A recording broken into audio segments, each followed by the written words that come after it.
Edition of Coach's Corner brought to you by My Game Day Collections and mygamedaycollections.com. Their styles are comfortable and an alternative to women's basic tees and hoodies. Also have some men's clothing. They offer royalties up to 8% with schools that sign up with them. 50% discount on all standard shipping. First return is free, and it is a local to Omaha company. But I'm sure they would go out there even farther. That's My Game Day Collections and mygamedaycollections.com. On this episode, I am pleased to be joined by Elkhorn High boys basketball coach Benji Hoegh. Coach, how are we doing this morning? Good. Yeah, really good. Busy morning in high school athletics. As you know, you're the busiest man in Nebraska right now, probably, but going really well. How has the off season went for you guys? I mean, obviously, you had to kind of wait to do some things, and then you had limitations with doing some things when you first started. So how's that been going? Yeah, it's gone really well. We do a little bit. We're a little bit different in the fact that we don't play in leagues and go to tournaments, and we've got some baseball guys that are really busy in the summer with baseball, but we've really taken the approach of doing everything in our own gym. And so our gym is open 5 days a week for an hour and 15 minutes. And it's been really good in the fact that you get seniors a great opportunity to lead. We work really hard on fundamentals and get a lot of shots in. And but the biggest thing is we can really create a feeling in the amount of time that we have with them. We win every day that we're together. And sometimes when you play in all those leagues and you're trying to go up against the Bellevue Wests every week, and I take a limited amount of my kids with, you might get run out the gym, right? And you go back to Elkhorn with your tail between your legs, so to speak. But we really pride ourselves on our summer, and feel like our kids really improve if they come as often as they can. And I guess that's the nice thing about 5 days a week is life happens for all those kids. But if they can make it 3 days out of the 5 because they got other things going on, that's awesome. So multi-sport kids, I mean, and you guys really do have a lot of multi-sport kids that play kind of everything, football, baseball, like you mentioned. Yeah. How important is that to your program and I guess the culture at Elkhorn? Well, it's huge because, now we're one of the bigger Class Bs, but we need good athletes to play. And that was one of the things when I took over a couple of years ago. One of my goals was we need everybody out for basketball.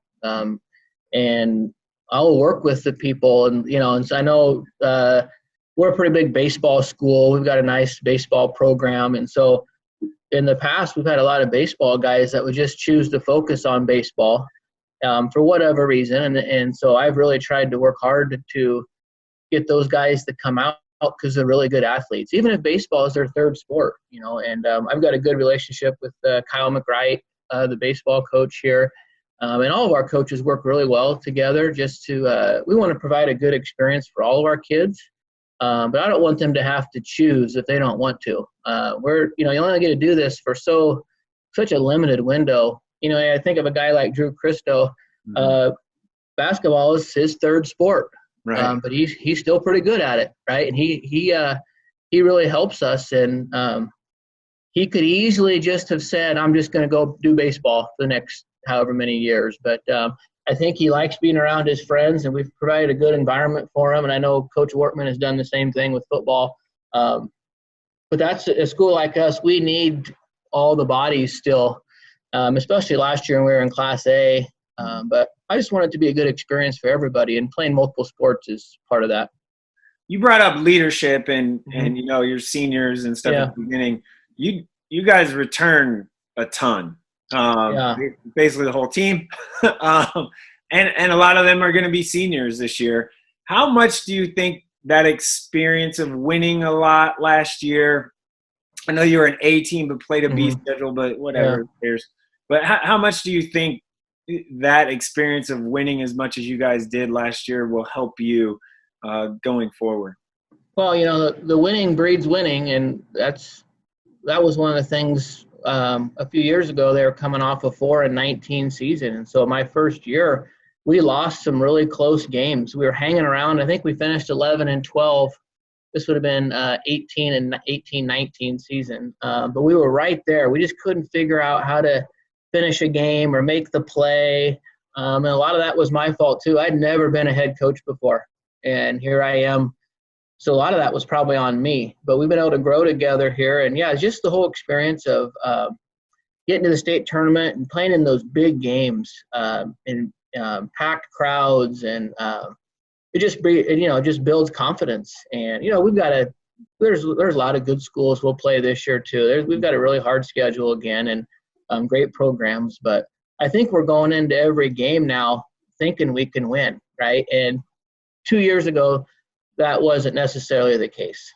Yeah. Is there, I guess you guys use your big team. Yeah. I mean, last year you were big. Yeah. And obviously you're probably bigger, right? And physically, I mean, Yeah. not just length and size, but I mean, you have some, guys that look like grown men out there. Yeah. So how important is that to what you guys do? Because you play that zone and sit in that, and that certainly helps with your length and size, right?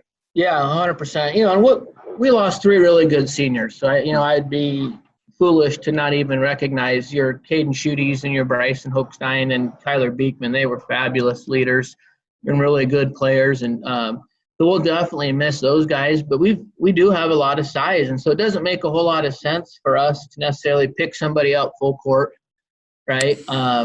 And so we try and use that to our advantage. We want to be good rebounders and good defensively, and we want it to be different when teams come and play us. And that's how I think we made it to the state tournament in Class A. It was a different style, and we just try and be smart. We really do push the ball, but we're not going to take some transition 3, and we're not going to take some 1-on-3 circus layup to give the ball right back to the other team, right? So we'll push the ball. We understand we've got really big athletic posts, and a lot of teams don't have that same size. So we're just trying to get the best shot every time down. So it really has played into the style that we want to play. Now this year we'll have a few more smaller guards that could possibly get in. So, we'll see how that all works out. But, we want to take away the lane. We want to use our length and force teams to make contested threes. But really our success has been on our transition defense. That's something we work on every day. And the past few years, we just haven't given up a ton of easy baskets. And that's really helped us to keep some of the scores lower. And so hopefully we can continue to be good at that, because that's kind of where it's all started for us. The transition, I guess, back to B, because of the 1 year in A, but it didn't change the schedule. There was a lot of people, frankly, that said, well, they're an A team, but they played the B schedule, and that should they make it? Well, you won your district. Yeah. So we did. So that conversation was kind of mute at the end of the day.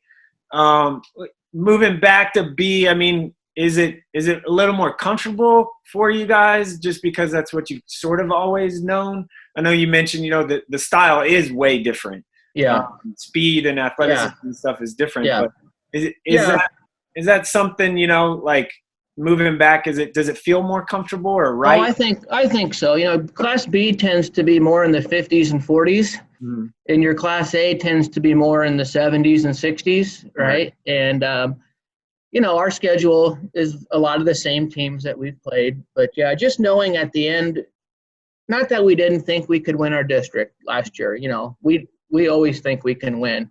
Mm-hmm. But, boy, about January, you're thinking, oh, geez, we're going to have to go through this Class A gauntlet here. And then even when we got the district brackets came out, you're thinking, well, okay, I really think we can beat Millard West. And then, we'll probably have to play Papio South, and they beat us like a drum in December. So, and that's how sports work, right? You got to have a little luck. But we'll feel more comfortable, no doubt about it. But like I said earlier, there's really good teams in Class B. and you'll still have to have a little luck, and it's about matchups.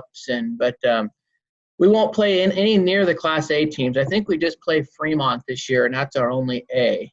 I don't know all the backings behind that, but I don't know that Class A is really wild about playing Class B teams.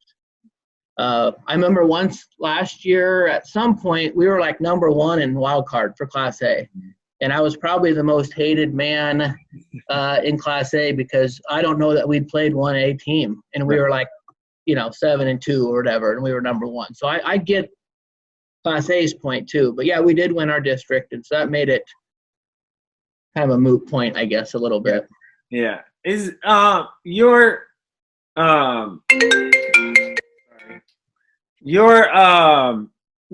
that totally threw me off. I'm sorry about that. Sorry. Your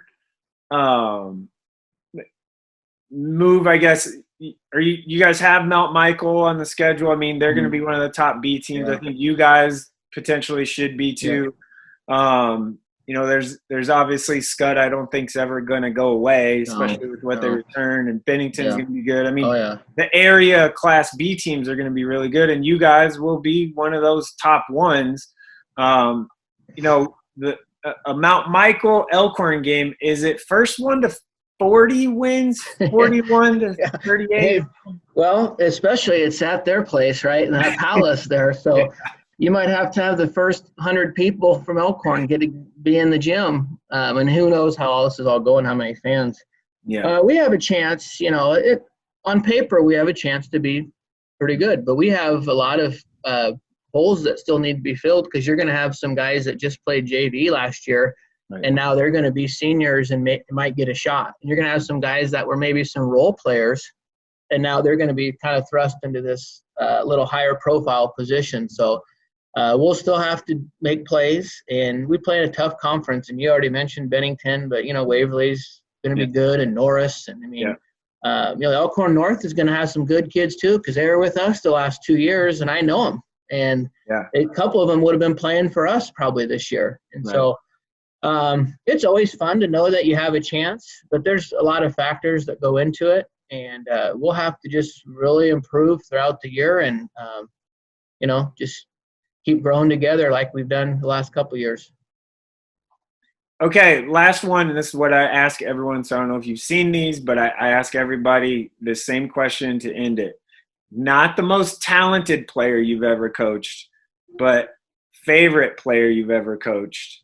And it could be, because they showed up at every practice or there's a neat story about them or something like that. Well, I got a small sample size because I only coached for 2 years.